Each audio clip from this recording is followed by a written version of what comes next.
लो जी अकरम भाई ने सानू दिता चैलेंज 2000 रुपया का मैं इनाम देसा देना केड़ी गल दा सा डेग लेके आ इस लक्कड़ दे उत्तों लगना डेग डिगण नहीं देनी डेग नु हाथ भी नहीं रखना जी अकरम भाई लग गया तो मासी 2000 रुपया अकरम ले लेना जी चल वे लक्कड़ वेखो डिंगी चिब्बी मुंडे तो वेखो लग्या जांदा है कि नहीं की लगदा अकरम तेनू लग्या जासी कि नहीं मैनू तो नहीं मैं लग्या जावे लक्कड़ ढीलना ही लेना ये मैनू लगदा तेनू 2000 पाया जाना है शाबाश शाबाश शाबाश अकरम तू 2000 रुपया लेना इरफान मैं तो बड़ी 2000 ले दसा है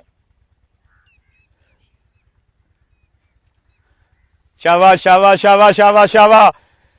यार चेक करो किन्नी मेहनत है बंदे दी वेखो निक्का जिहा गडवा हुंदा 10 सेरां दा वो सिर ते टिकाना बड़ा औखा हो जांदा ये काम से काम इंदा मेरे ख्याल माणक वजन पानी पा जांदा होना ज्यादा ते वेख लो बंदे दे कमाल मुड़ लक्कड़ भी गुडिंगी चिब्बी है ते जा रहा बंदा टप्पो टाप इंशाल्लाह बंदा जरूर लगेगा ते अज इनाम लवांगे की लगदा तुहानू जेड़े वेंदे पियो आज अकरम इनाम देसी शाबाश शाबाश शाबाश शाबाश शाबाश शाबाश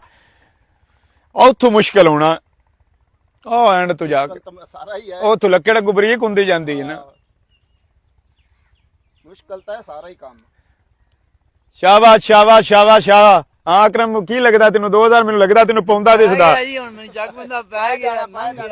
बंदा दूर पहुंचा खड़ा है शाबाश शाबाश शाबाश शाबाश शाबाश शाबाश शाबाश शाबाश इत्थों ही थोड़ा कोई इत्थों ही थोड़ा जा औखा ही शाबाश शाबाश शाबाश शाबाश शाबाश शाबाश लो जी बंदा लग गया जी लियाओ जी अकरम साहब 2000 रुपया आ जावे पार आके अपना 2000 रुपया ले ला